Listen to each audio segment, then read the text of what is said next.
At Vector, we want to change the world through supply chain and actually have coined a term called logistics with purpose. So that's what we strive to do, and that's why we get out of bed every day and really try our best. Basically, everything we have right now has some supply chain or logistics component to it, right? So you have like the pen that you're holding, the lights, the microphone, everything that's around us has like some logistics component. Nothing was manufactured here at this office or here in this city. So for us, like we're privileged, and we feel that being in logistics is a very, very unique and particular space to really impact change and to really make a positive impact in others, since logistics is so comprehensive and really touches everyone's lives. I get from some of my peers that the idea of having like a purpose-driven organization and a very flexible environment where people can really get back their time to manage their own lives could be considered a trend. I think it was a trend before. I don't think that this is a trend. This is just the status quo. And I think that if you don't change quickly and realize that and be aware of what this is all about, I fear that you'll probably not be in this industry for long, right? So I think focusing on purpose and values and going beyond profit and going really above and beyond to maximize something else other than just shareholders' profits. It's the right thing to do, and it is also profitable. So we're not doing it because we're a charity. We're a for-profit business, but this is part of our competitive advantages, and it's also one of our more strategic plans as well. The reason why I say that is because purpose is here to stay. So if you want to have access to all this talent pool, and you want to hire the best employees out there, they are thinking that this is important to them. The reason it works is because we talk about culture all the time.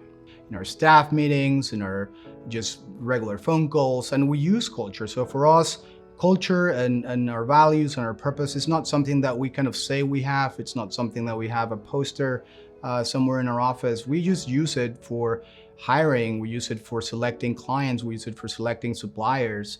And so when we talk about culture, it's very, very alive in the day-to-day things that we do.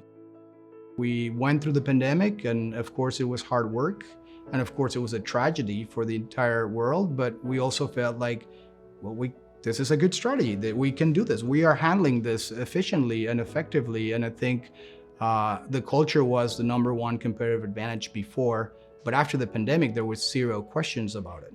It was very rewarding from that standpoint. I think that people that kind of went through it with me, I think kind of felt tired after all that hard work, but at the same time, they feel like, okay, it hasn't been in vain. This culture, this purpose-driven, results-oriented mentality is paying off, and it was great to see that.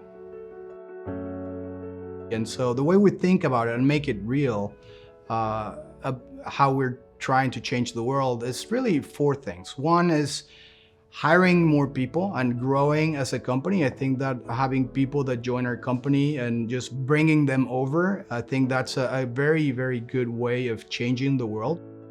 So all the smaller teams that we currently have, there's a plan in place to start giving equity back to the leaders of this team. So I would love to see a couple of these kind of self-standing companies become true entrepreneurs, true business owners. That would be a dream to me. And I think that's a very critical and very impactful way of changing people, because you're making all of a sudden business owners in a good company that's purpose-driven. So that's a very important aspect of what changing the world means to me. The third one is really partnering with nonprofits or purpose-driven organizations out there and helping them streamline their logistics and supply chains, because that's our expertise. That's what we do, and we're very strategic when it comes to certain engagements. So helping companies that otherwise would probably not be able to export whatever they're doing or send their products to other parts of the world. It's something that we also do and take very seriously. And the last one is just really trying to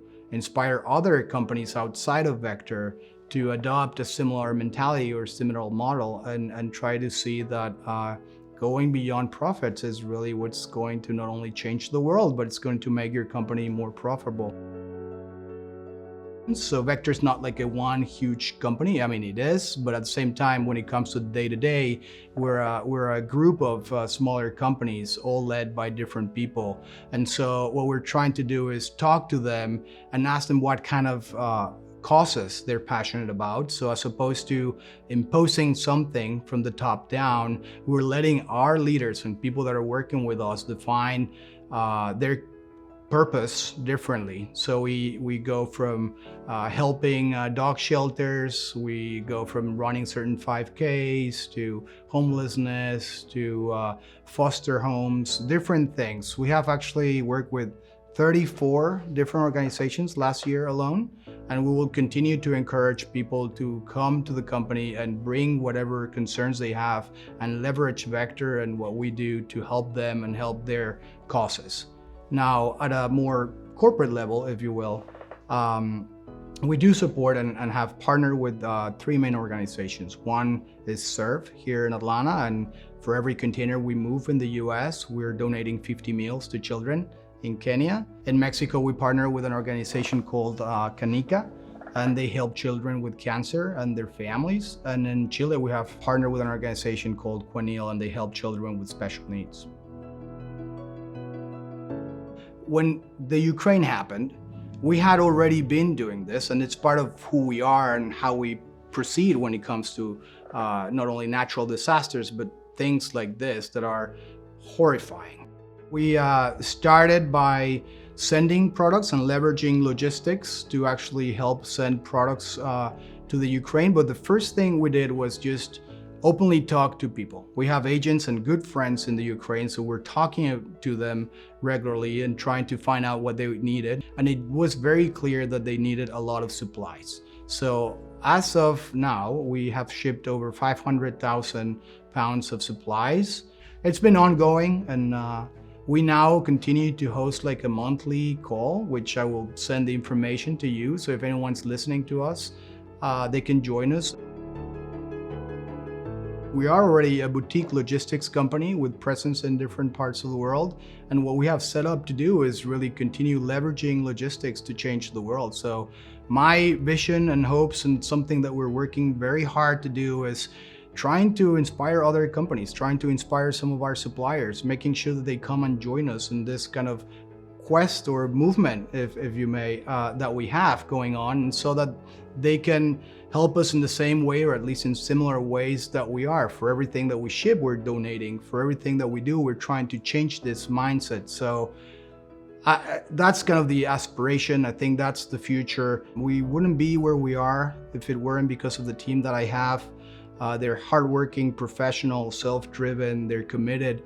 They really bring all this amazing ideas, and they're creative, and they're all super caring. Like, they're really pushing us to become a better company. So no, this is for you guys. Again, I'm just receiving the award, but this is your award, and I feel thankful, proud, and humble that you continue to want to work with me. So thank you.